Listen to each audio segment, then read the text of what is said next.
Don't you just wish the mental game of being a dad was easier? In today's video, I'm going to go through 3 game-changing tools that I do exactly that, make my life as a dad easier. For those who want to go next level on the dad mental health game, check out my free newsletter, link below. Being a dad ain't what it quite used to be. In the past, dads go to work, bring in the cash, mums stay at home, rear the kids, and meet somewhere in the middle.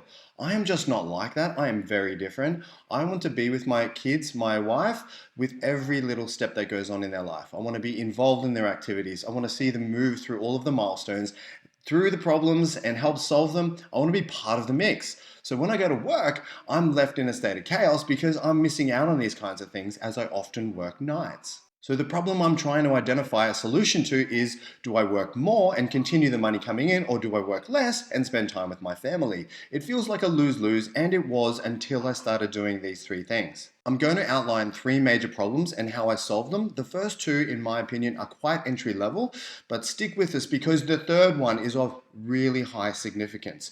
This one is a make or break in my view and can really make the difference between having a substantial and fulfilling parenting life as a dad and not.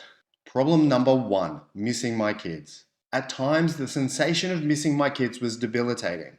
I would get anxious and feel powerless. This was because I'm stuck in the routine of working long hours and as a result have to sacrifice time with my family.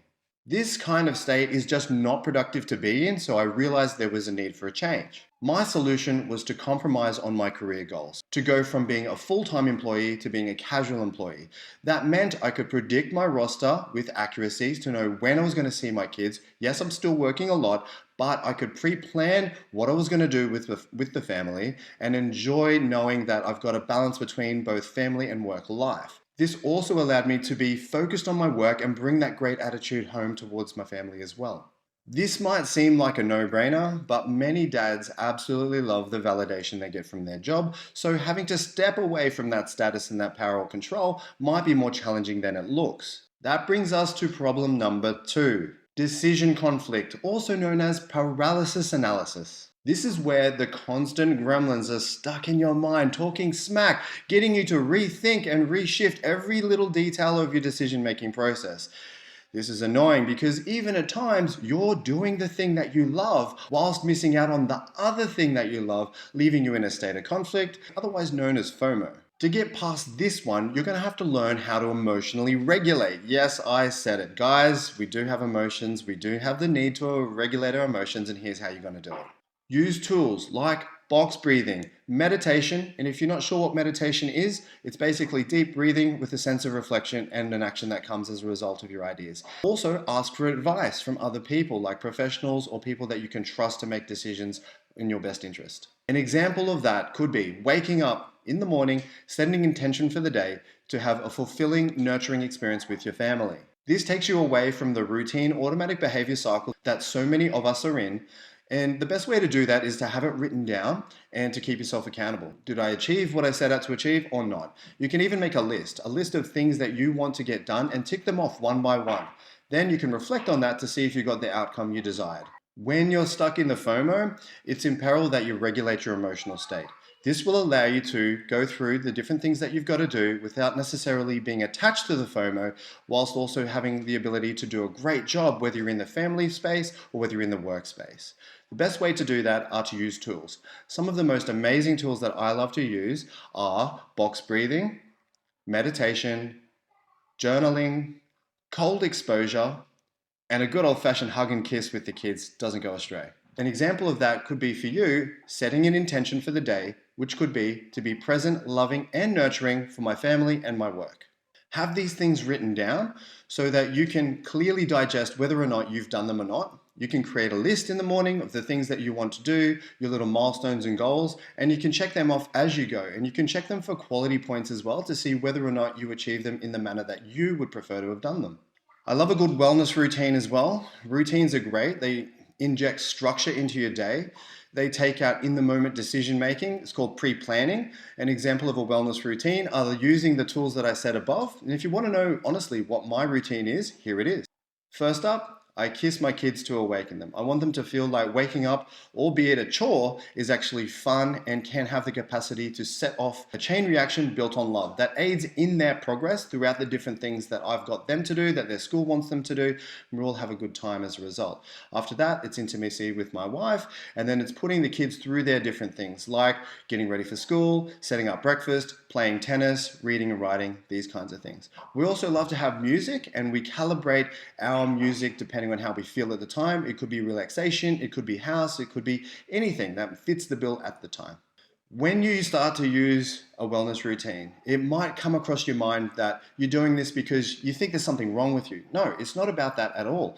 What it is about calibrating your mind and body to perform well at the tasks that you've got to do. Think of it as a warm-up for your day. If you'd like to know which wellness exercises would suit you, take my wellness exercise quiz. The link for that is in the description.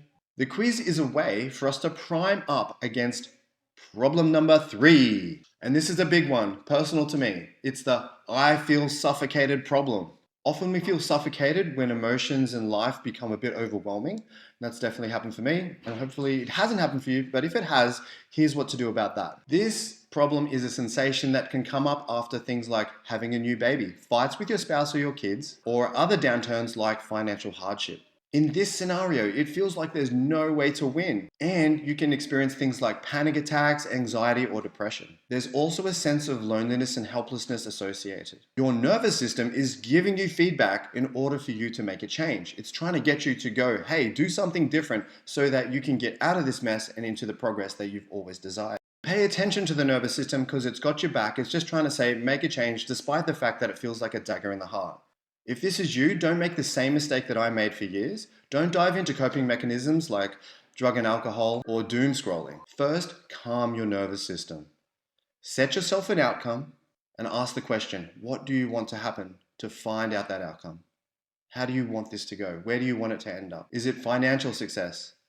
Happiness with your spouse and family life? Vitality with your professional life? Or just to feel happy? This first step directs what happens next. It doesn't turn off those inner demons, but it does give you hope to overcome them. Write down your outcome in bold on a clean sheet of paper. Give it a powerful title like My Success Formula. Use your own words. Then write down what's going on for you. What's the problems, the blocks, the fears, the doubts that are in your way? This next part is where the magic happens. Lie down, put some relaxation music on, and begin to breathe. As you start breathing, you will eventually come to a state of calm, and that state of calm is where you want to do this. You want to start visualizing the outcome you've just written down. Visualize it in as much detail as you possibly can. Visualize it until you're satisfied that you've got a clear picture of what you'd like to build. Then sit yourself up, get back to that sheet of paper and write that down.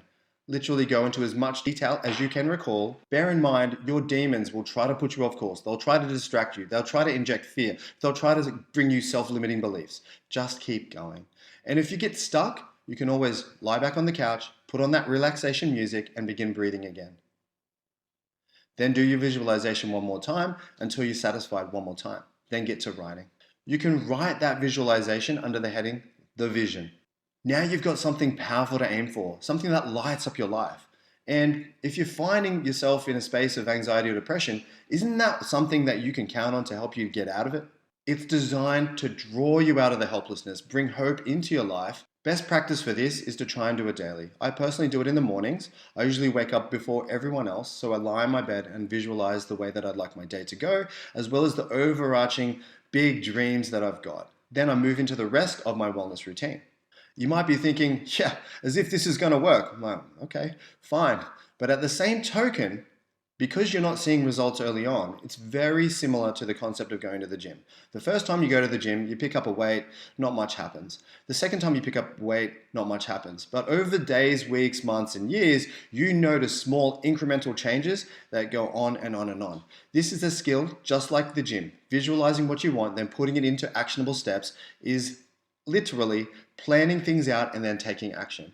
And absolutely, there is no result without making a plan. Or the result you get is maybe not the one that you wanted. So spend the time visualizing, spend the time writing it down, spend the time taking the actions, and you'll see the results happen in no time. The biggest benefits for me that happened when I started doing this was a complete shift in my entire lifestyle, the way that I think, the way that I live, the way that I operate. I was able to reconnect with a happy family life. I was able to reconnect with a happy work life. I was able to reconnect with the possibility of having an amazing financial life.